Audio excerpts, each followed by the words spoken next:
लेकिन हम जो बम फोड़ेंगे, हम बहुत दिन से उस पर रिसर्च कर रहे हैं। और इनका जो सिंडिकेट है ना, इनका सिंडिकेट चाहे उठा लीजिए आप, कैग का जो रिपोर्ट आया 71,000 करोड़ का घोटाला हो, चाहे हर घर नल जल में घोटाला हुआ हो, पेपर लीक की पूरी इंडस्ट्री चलती है और बीजेपी और जदयू के बड़े बड़े नेता इसमें शामिल हैं। पेपर लीक की जो इंडस्ट्री चलती है पटना में, और हर परीक्षा वो लोग लीक कराते हैं और पैसा कहां से कहां मूव होता है, सब कुछ एक्सपोज होगा। कंचना ठीक है, हमें भी इंतजार है, हमें राहुल गांधी और तेजस्वी के दोनों के बम का इंतजार है। लेकिन मान लीजिए कंचना, मैंने खुद तेजस्वी यादव से 3 बार पूछा, उन्होंने प्रशांत किशोर के आरोपों पर कुछ भी बोलने से इनकार कर दिया। आप मान लीजिए आप पीछे रह गए, प्रशांत किशोर एनडीए के ऊपर आरोप लगाने में आगे निकल गए।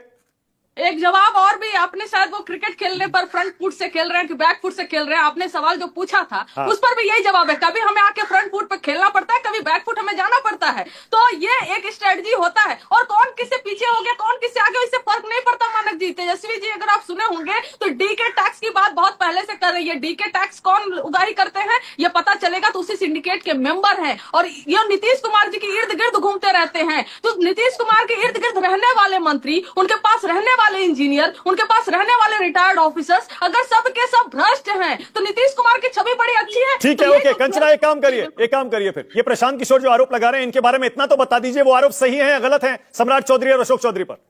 नहीं, एक बात और ध्यान रखिए ना, ये आरोप हम सीबीआई है क्या, हम ईडी है क्या, हम पुलिस प्रशासन है क्या? अभी तक किसी और पर आरोप लगा होता तो आपको नहीं लगता कि मोदी जी, प्रधानमंत्री नरेंद्र मोदी जी ईडी सीबीआई भेज चुके होते और खुद ही आरोप लगाते, खुद ही भेजते? लेकिन उनके नेताओं पे आरोप लग रहा है तो जांच तो करवानी बनती है ना। चाहे जो आरोप लगाए, चाहे जो आरोप लगाए, चाहे वो आरोप लगाए, चाहे हम आरोप लगाए, चाहे खुद बीजेपी के अंदर से आरोप लगाए, जांच तो एक सवाल और, ठीक है, एक सवाल और, आप ये पवन वर्मा, प्रशांत किशोर, इनकी पार्टी को बीजेपी की बी टीम क्यों कह रहे हैं? उन्होंने तो एनडीए के 2 सबसे बड़े मंत्रियों को घेर लिया भाई, उनके ऊपर भ्रष्टाचार के आरोप लगा दिए।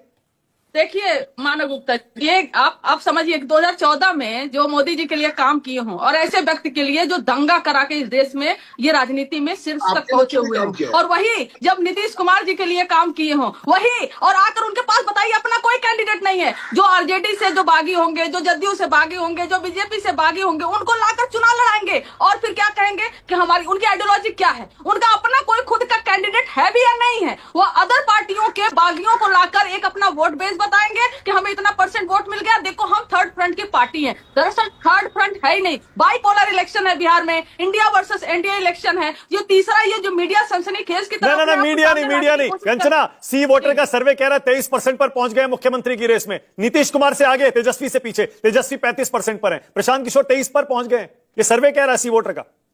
देखिए, ये आप भी जानते हैं कि सर्वे जब शुरू हुआ था वो 40% से शुरू करते हैं, धीरे धीरे लाकर घटा देते हैं। हमारा जो सर्वे कह रहा है ना मानक जी, वो यह कह रहा है कि तेजस्वी जी मुख्यमंत्री बन रहे हैं। ठीक है, ओके, पवन जी जवाब दे रहे हैं।